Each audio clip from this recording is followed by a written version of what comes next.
हिंदी में यूपीएससी की तैयारी से संबंधित प्रोग्राम्स को देखने के लिए सब्सक्राइब करें स्टडी IQIAS हिंदी।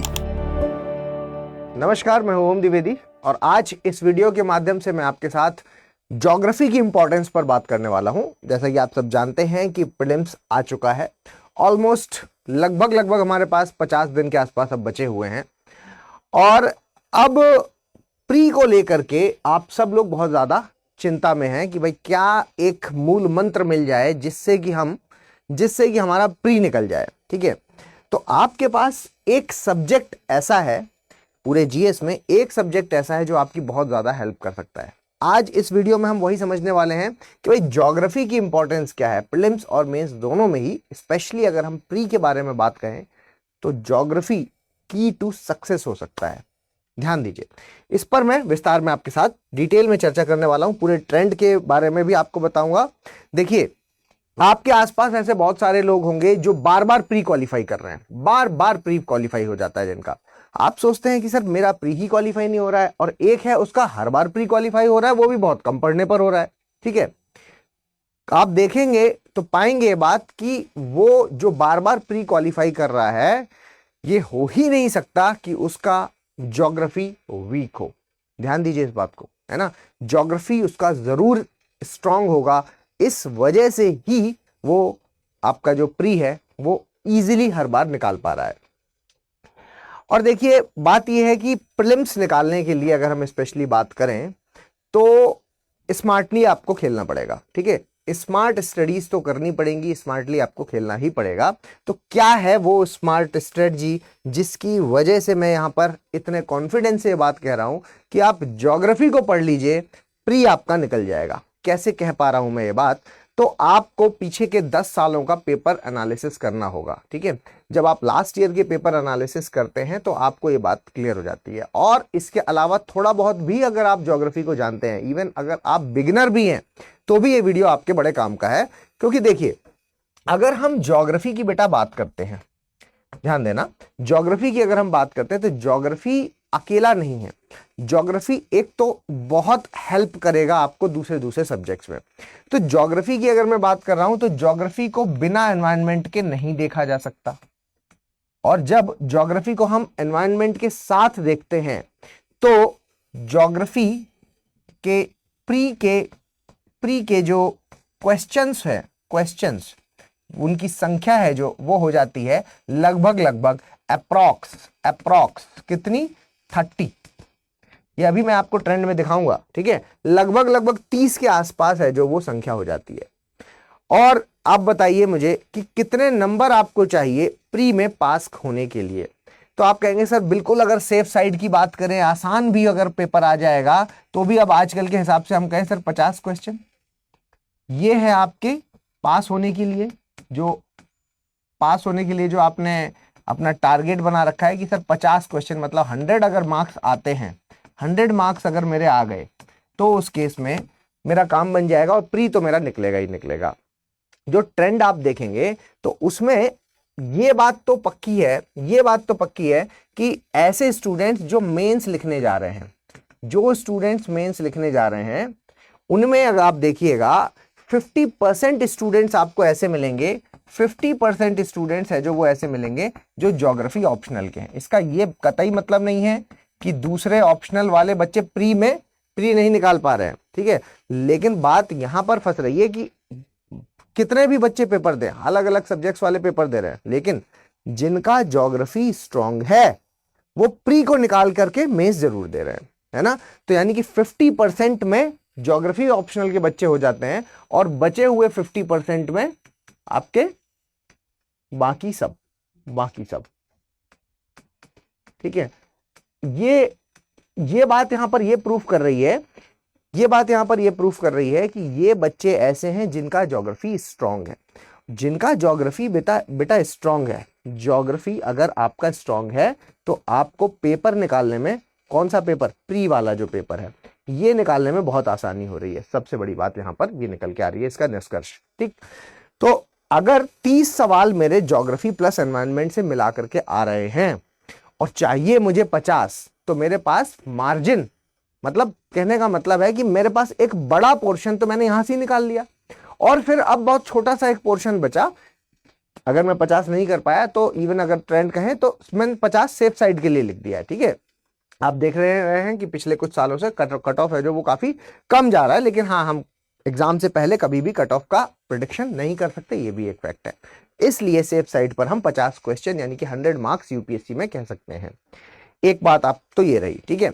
दूसरी बात यहां पर ये है कि देखो ज्योग्राफी में अच्छी बात क्या है कि ज्योग्राफी मैंने क्योंकि शुरुआत में प्री प्लस मेंस दोनों लिखा था, तो ज्योग्राफी अगर आप पढ़ रहे हैं तो आप ज्योग्राफी का ही एक हिस्सा है। देखिए अभी क्या है, 2011 के बाद से हमने देखा है कि ट्रेंड में कुछ बदलाव आया और उन्होंने एनवायरनमेंट के क्वेश्चंस हैं जो वो ज्यादा पूछना शुरू कर दिया, है ना। और आप इसके पीछे का एक रीजन ये भी आप कह सकते हैं कि सर जरूरत क्लाइमेट चेंज, है ना। क्लाइमेट चेंज, देखिए आपसे क्या उम्मीद की जा रही है, आप आने वाले समय में आईएएस बनने वाले हैं, और क्योंकि आप आने वाले समय में आईएएस बनने वाले हैं तो ऐसे सब्जेक्ट की समझ आपके अंदर होनी चाहिए जिसके लिए आपको नीतियां बनानी है। तो क्लाइमेट चेंज आज के समय का सबसे इंपॉर्टेंट हिस्सा है, सबसे ज्यादा इंपॉर्टेंट हिस्सा, क्योंकि क्लाइमेट चेंज है, इसलिए आपको एनवायरनमेंट में जो पर्यावरण एवं पारिस्थितिकी उसकी पूरी समझ जब तक नहीं होगी तब तक आपकी नीतियां कारगर नहीं होंगी। तो इसलिए इस सब्जेक्ट पर बहुत ज्यादा फोकस है जो वो दिया जा रहा है वर्ल्ड सिनेरियो में।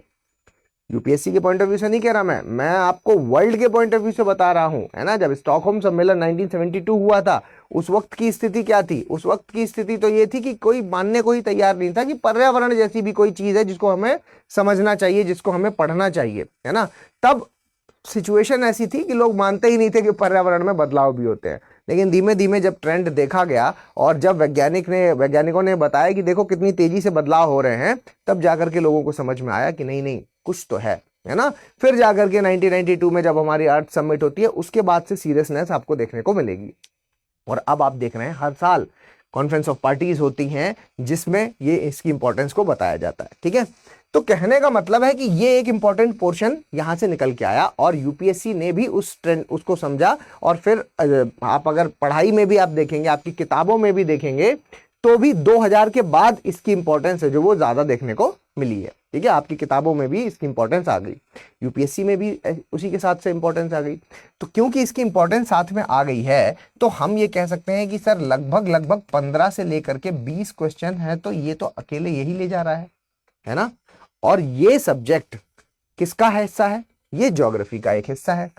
स्टूडेंट गलती यही कर देता है, एनवायरनमेंट को बिना ज्योग्राफी के पढ़ने की कोशिश करता है। स्टूडेंट ये गलती कर देता है कि वो सोचता है कि ये एक अलग सब्जेक्ट है, ये एक अलग सब्जेक्ट है, जबकि ऐसा नहीं है। ज्योग्राफी का ही एक हिस्सा है एनवायरनमेंट, और हमेशा से रहा है हिस्सा। जब ये सेपरेट सब्जेक्ट नहीं थे तब भी जो स्टूडेंट्स थे वो ज्योग्राफी में इस सब्जेक्ट को पढ़ते थे और पूरी तरीके से पढ़ते थे। जितना आप पढ़ते हैं अभी उतना ही वो भी पढ़ते थे, ठीक है। और इसको पढ़ने से आपको थोड़ा बहुत केमिस्ट्री, थोड़ा बहुत बायोलॉजी, है ना, ये सारी चीजें हैं जो ये भी आपकी स्ट्रांग हो जाती हैं। तो साइंस में भी हेल्प हो जाती है, ठीक है भाई, साइंस में भी हेल्प हो जाती है। जब हम ओजोन डिप्लीशन को जब मैंने आपके साथ पढ़ा, याद कीजिए ओजोन क्षरण वाला जब चैप्टर मैंने आपके साथ पढ़ा, ओजोन क्षरण वाला, तब क्या कुछ केमिस्ट्री वाली चीजें उसमें नहीं महसूस की आपने, है ना। या जब मैंने आपके साथ बायोडाइवर्सिटी पढ़ा, है ना, बायोडाइवर्सिटी जैव विविधता वाला चैप्टर जब पढ़ा आपके साथ, है ना, तब आपने क्या उसमें ये सारी चीजें नहीं महसूस की जो आप लोग बायोलॉजी वाले पोर्शन में पढ़ते हैं, है ना। तो यानी कि ये सब्जेक्ट आपकी इंपॉर्टेंस बहुत ज्यादा है। निकल के चीजें कहां से आ रही हैं? ज्योग्राफी से निकल के चीजें ज्योग्राफी से आ रही हैं, और आपको बहुत सारे सब्जेक्ट्स के साथ वो लिंकेज एस्टेब्लिश कर रही हैं जो आपको अलग अलग सब्जेक्ट्स में हेल्प करता ही करता है। इसलिए एक सब्जेक्ट के बहुत सारे अनेकों गुण हैं जो आपको यूपीएससी में बहुत ज्यादा हेल्प दे रहा है। वहीं अगर मैं आगे और भी कुछ सब्जेक्ट्स के बारे में बात करूं तो ज्योग्राफी के स्ट्रांग होने से 2 सब्जेक्ट और हैं जहां आपको सीधे सीधे हेल्प मिलती है। एक है आपका इंटरनेशनल रिलेशंस और एक है आपका इंटरनल सिक्योरिटी। इंटरनेशनल रिलेशंस माने जाते हैं कि मेंस के सब्जेक्ट हैं, ठीक है। मतलब हम ये नहीं कह सकते कि सर सिर्फ प्री निकलवा रहा है ज्योग्राफी, प्री तो निकलवा ही रहा है, साथ साथ आपको मेंस में भी हेल्प कर रहा है, ठीक है। अगर मैं मेंस की भी बात करूं तो देखिए ज्योग्राफी के अगर हम एवरेज लें तो कम से कम 8 सवाल के आसपास आ रहे हैं, ठीक है, एवरेज जो प्योरली ज्योग्राफी के हम कहेंगे। 4 सवाल हम प्योरली एनवायरनमेंट के कह देंगे, समझ पा रहे हैं आप, ठीक है। इंटरनल सिक्योरिटी के 4 सवाल आ ही रहे हैं। तो कहने का मतलब है कि जो मेंस है उसमें भी इसकी बहुत ज्यादा इंपॉर्टेंस है भाई। जब आप इंटरनेशनल रिलेशंस पढ़ते हैं तो क्या है, एक तरीके का इंटरनेशनल संबंध हम एक दूसरे से कैसे बनाते हैं भाई। इंसान कैसा व्यक्ति है, इंसान तो एक ऐसा जीव है जो अपनी जरूरतों के हिसाब से काम करता है, और इंटरनेशनल रिलेशंस में जो संबंध बने हुए हैं वो भी संबंध जरूरतों की वजह से ही बने हुए हैं। तो यानी कि संसाधन यहां पर इंपॉर्टेंट रोल प्ले कर रहा है ना। तो संसाधन यहां पर इंपॉर्टेंट रोल प्ले कर रहा है। तो जिसके पास जिस प्रकार के संसाधन हैं और जिसको जिस प्रकार के संसाधनों की जरूरत है वो दोनों आपस में मिलते हैं, ठीक है। वो दोनों आपस में मिलते हैं और संबंध है जो वो बनते हैं, उसी आधार पर वर्ल्ड ऑर्डर डिसाइड होता है ना। उसी आधार पर वर्ल्ड ऑर्डर डिसाइड होता है। तो ये जो संसाधन कहां पर किस तरीके के पाए जाते हैं ये सब आपको कहां पता चलेगा, ज्योग्राफी से पता चलेगा। कहां का भौगोलिक भूपृष्ठ कैसा है कहां से पता चलेगा, ज्योग्राफी से पता चलेगा। कहां की क्लाइमेटोलॉजी कैसी है कैसे पता चलेगा, ज्योग्राफी से पता चलेगा। ये सारी चीजें हैं जो कहीं ना कहीं संसाधनों के साथ जुड़ी हुई हैं। इंटरनेशनल रिलेशंस में भी आपको हेल्प करता है। इंटरनल सिक्योरिटी, भारत के भीतर आ जाइए। आंतरिक सुरक्षा, भाई सुरक्षा वाला जो भाग है जिसमें कि हम देखते हैं कि सर आंतरिक सुरक्षा में आप क्या पढ़ते हैं, नक्सलवाद को पढ़ते हैं, ठीक है, नक्सलवाद को पढ़ते हैं। आंतरिक सुरक्षा में ही आप जो है वो नॉर्थ ईस्ट की प्रॉब्लम्स को पढ़ते हैं। इंसर्जेंसी बोल देते हैं इसको, है ना, इंसर्जेंसी की प्रॉब्लम्स को पढ़ते हैं। इंटरनल सिक्योरिटी में ही आप रिलीजियस फंडामेंटलिज्म को पढ़ते हैं, है ना, रिलीजियस फंडामेंटलिज्म।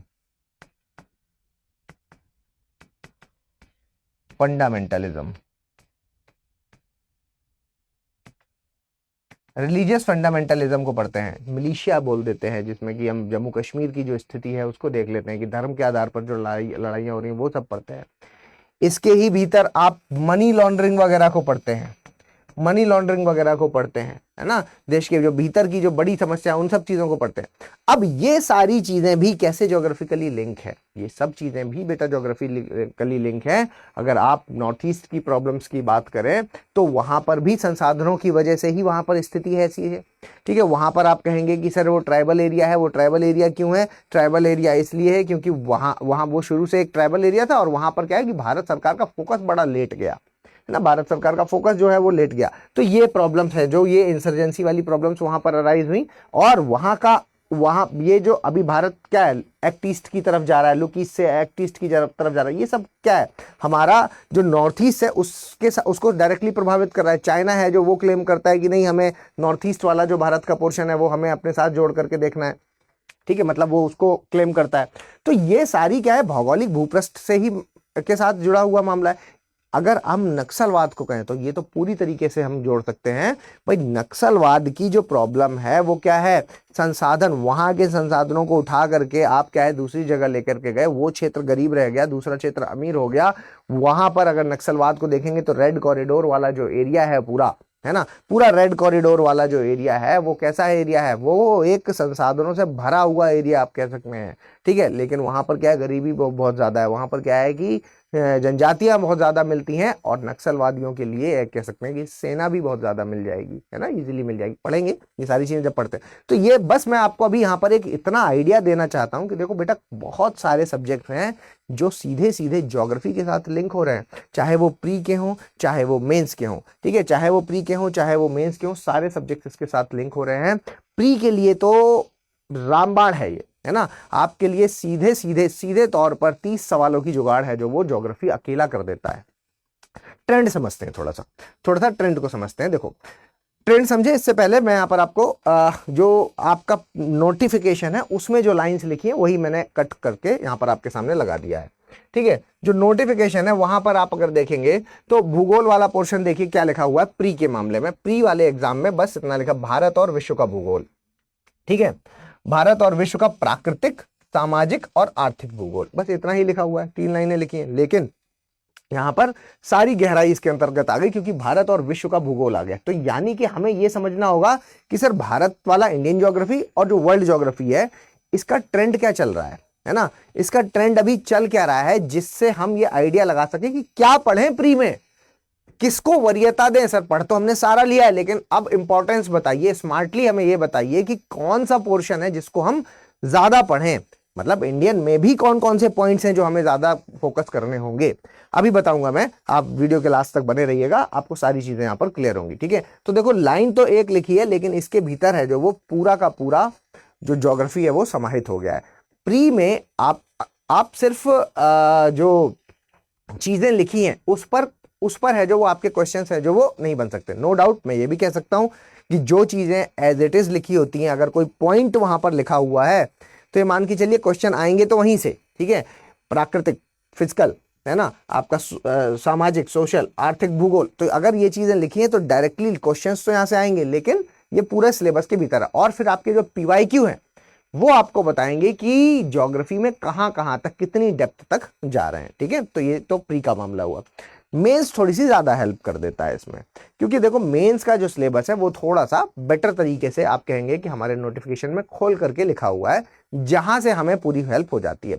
तो ज्योग्राफी का सिलेबस है जो वो ये है, आपके सामने 3 पॉइंट्स में लिखा हुआ है। ठीक है, तो जो जितनी आपने ज्योग्राफी पढ़ी है, जो कहा जाता है कि सर बहुत बड़ा सिलेबस है, वो सारा है जो वो यही 3 पॉइंट्स है जो इसमें मेंशन्ड है। ठीक है, अब आपको जैसे ध्यान देना है, अभी कुछ समय पहले आपको याद होगा नानकाई ट्रफ पे मैंने वीडियो बनाया भूकंप से रिलेटेड। ठीक है, भूकंप पर इतना फोकस क्यों किया, क्योंकि अभी म्यांमार में भूकंप आ गया और उसके जस्ट बाद ननकाई ट्रफ के लिए चेतावनी दे दी गई।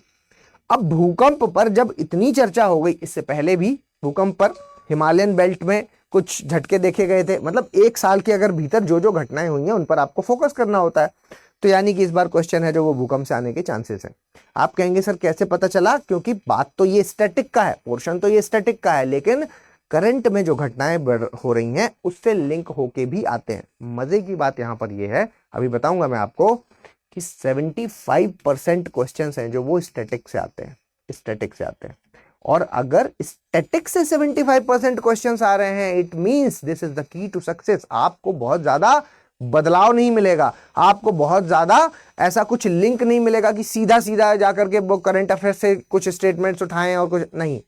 लिंक वाले क्वेश्चन मिलेंगे, लेकिन वो टॉपिक लिंक्ड होंगे, जैसे कि भूकंप मैंने बताया। अब भूकंप से ये नहीं पूछेगा कि कितने मैग्नीट्यूड का भूकंप अभी म्यांमार में आया, नहीं, वहां से क्वेश्चन अराइज होगा जो कि स्टैटिक पोर्शन से बनेगा, आपके भूकंप से संबंधित।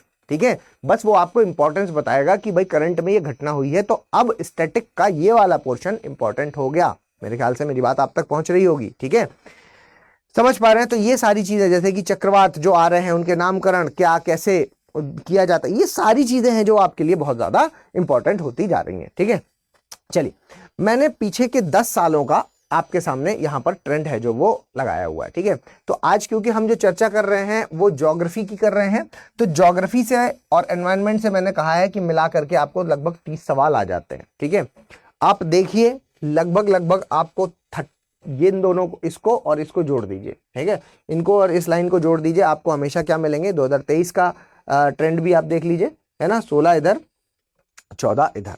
ठीक, तो कहने का मतलब है कि प्री में अकेला जो अपनी एक पकड़ बनाए हुए है, पास कराने की क्षमता रखता है, वो है ज्योग्राफी। ठीक है, तो आप ट्रेंड देखिए, 18 14 16 7 9 14 14 10 10 16 और 16। ठीक है, ये आपका ज्योग्राफी का ट्रेंड रहा। इधर अब एनवायरनमेंट की बात करें तो 17 18 11 18 15 13 11 10 17 14 14। ठीक है, तो ये इसका ट्रेंड रहा।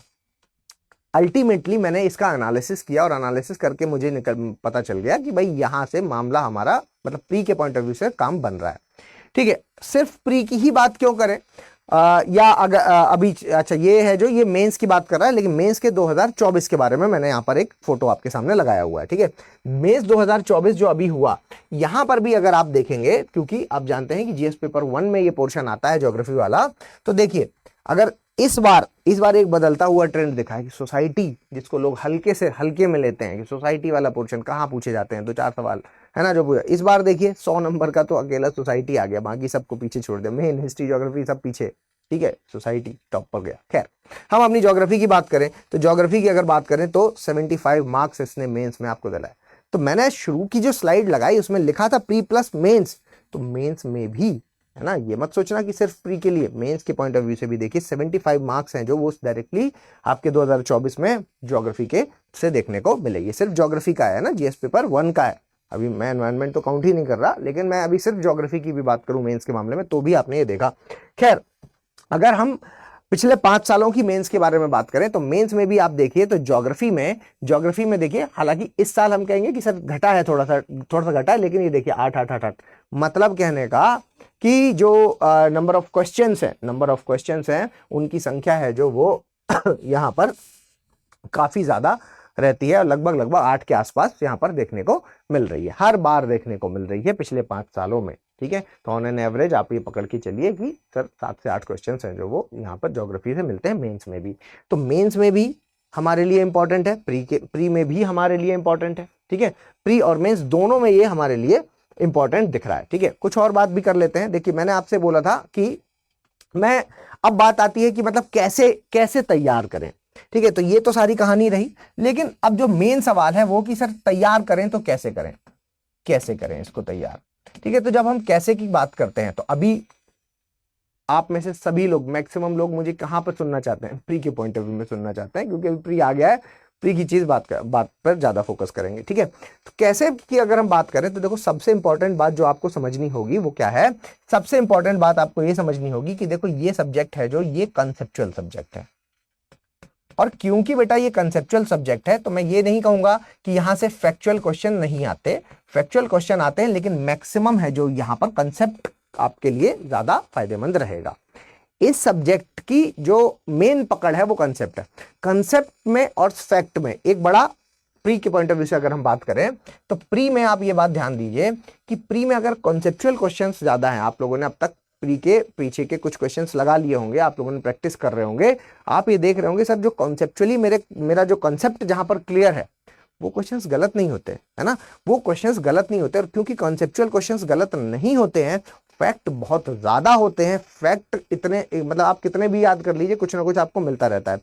इस सब्जेक्ट में अच्छी बात क्या है कि क्योंकि कंसेप्चुअल पोर्शन ज्यादा है तो गलत होने के चांस कम है, पहली बात है ना, कम, गलती आप कम करेंगे। दूसरी बात यहां पर यह है कि जो फैक्ट भी पूछा जाएगा वो भी उस कंसेप्ट के अनुसार आप इजीली फैच आउट कर लेंगे, निकाल सकते हैं। ठीक है, तो यहां पर ये फैक्ट पे भी मदद कर रहा है और कंसेप्चुअली तो ये है। ये अगर इन केस आपको कोई ऐसा टॉपिक है जो अभी तक पेपर आने वाला है नहीं क्लियर हुआ है तो भी आप अभी एक बार देखो, कंसेप्ट की अच्छी बात क्या होती है कि एक बार आपने उसको समझ लिया तो वो आपका हो गया।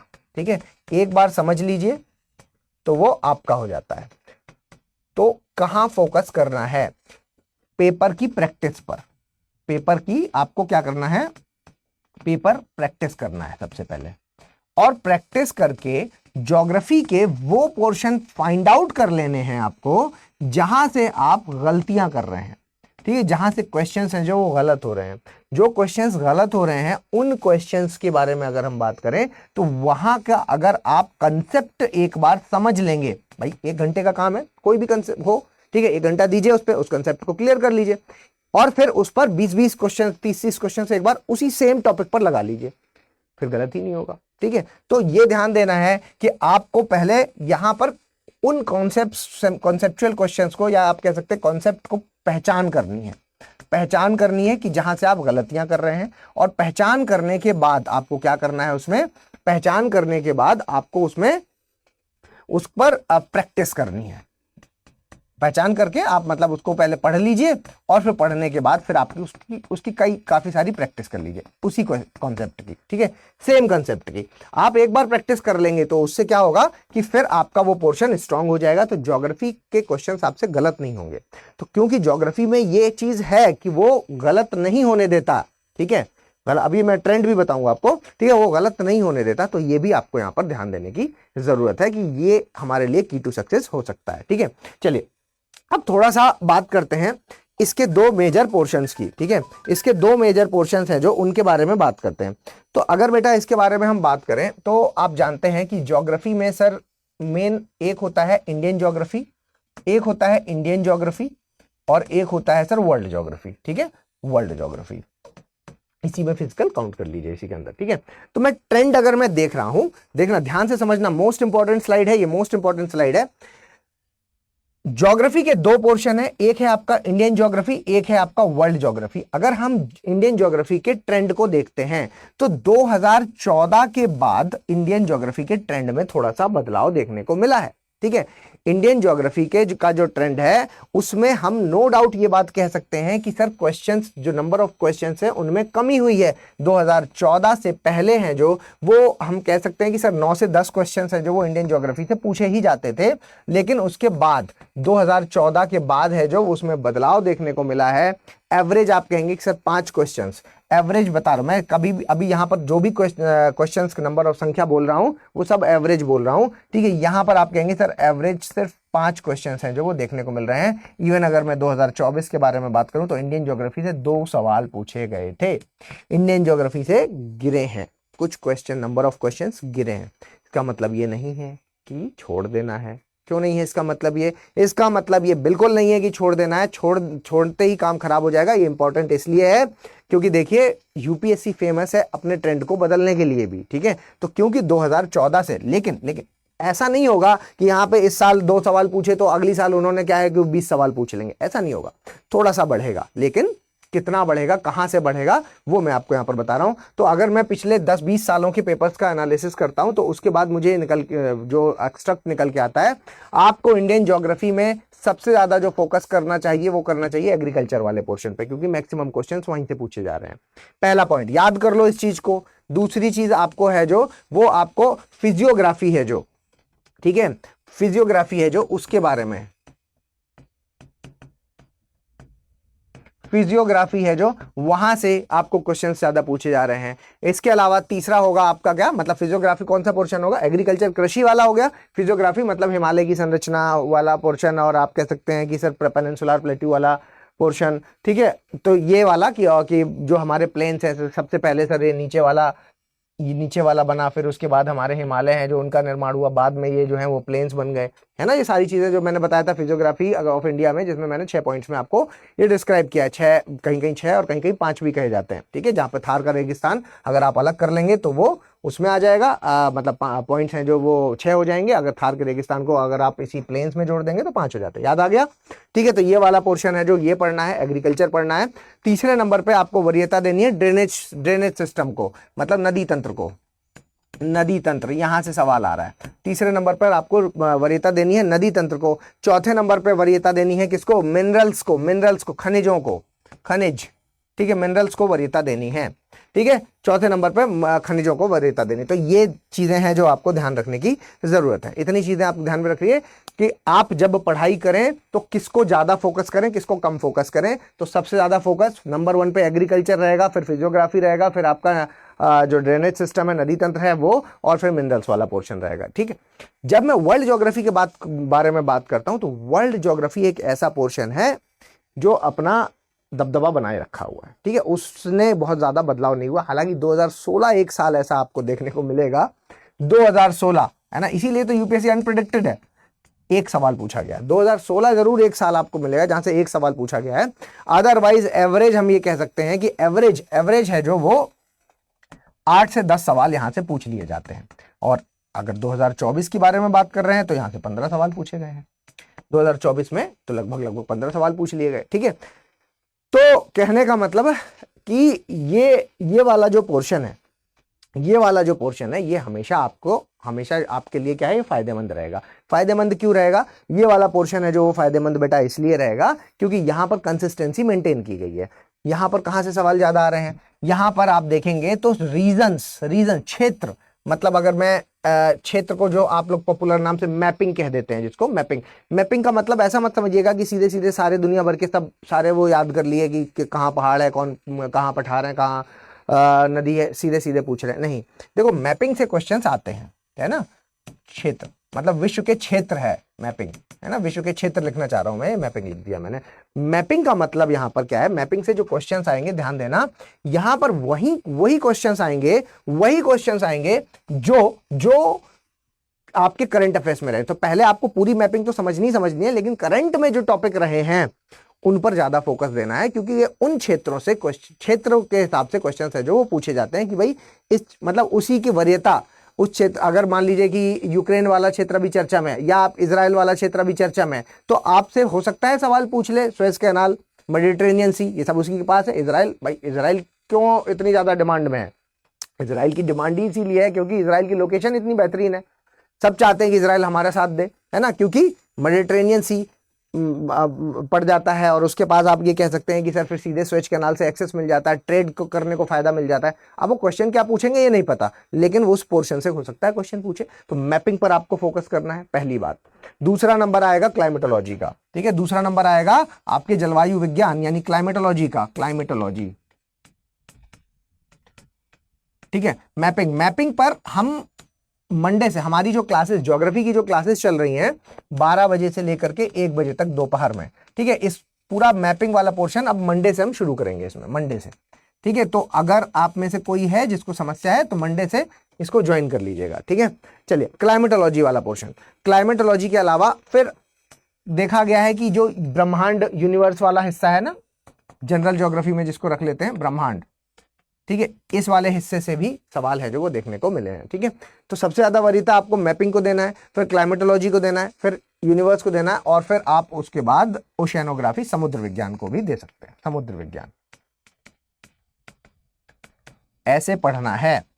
इस स्लाइड को ध्यान रखिएगा, हमेशा इंपॉर्टेंस के हिसाब से ही पढ़ना है। पढ़ा आपने सारा लिया है, अब वो टाइम नहीं है ना कि अब सारा कुछ ए टू जेड पढ़ेंगे, अब आपको कहां से क्वेश्चंस मिलेंगे वो वाले पोर्शन को फोकस करना है। तो ये पोर्शन अगर आपने ठीक से पढ़ा तो आपका काम यहां पर बन जाएगा, आपको कोई समस्या नहीं होगी, ठीक है। तो देखो अच्छी बात यहां पर यही है कि भाई स्टैटिक से ज्यादा आ रहा है, स्टैटिक से ज्यादा आ रहा है, क्योंकि स्टैटिक से आ रहा है तो कोई समस्या जैसी चीज अब बचेगी नहीं, ठीक है। मैक्सिमम क्वेश्चंस आपको स्टैटिक से ही मिल जाएंगे, कोई बहुत बड़ा बदलाव होना नहीं है, बस रिवाइज कीजिए, सवाल लगाइए, रिवाइज कीजिए, प्रैक्टिस कीजिए, तो आपका काम यहां पर हो जाएगा, पहली चीज, ठीक है।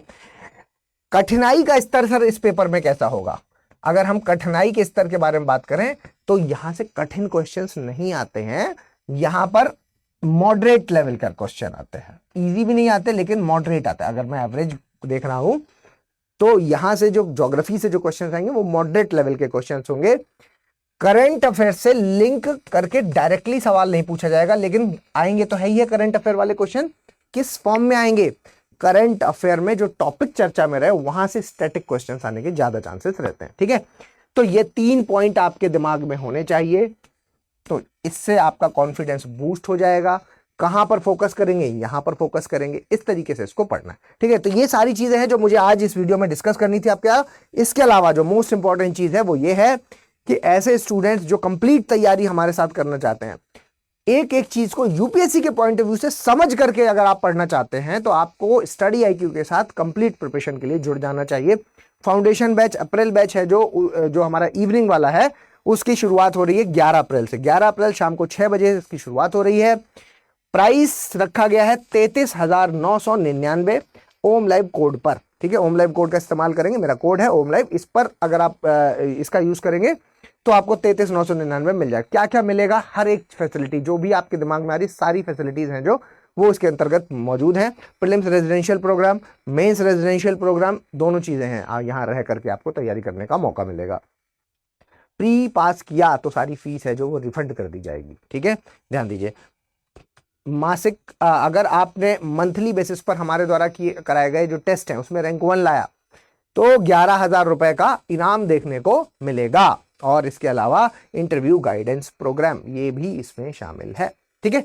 तो एक एक चीज है जो वो आपको यहाँ पर मिलेगी, मतलब प्री से लेकर के मेंस और इंटरव्यू की सारी प्रिपरेशन है जो वो इसके अंतर्गत आप कर सकते हैं, ठीक है। चलिए फिर मिलेंगे किसी और वीडियो में, तब तक के लिए धन्यवाद। हिंदी में यूपीएससी की तैयारी से संबंधित प्रोग्राम्स को देखने के लिए सब्सक्राइब करें स्टडी IQ IAS हिंदी।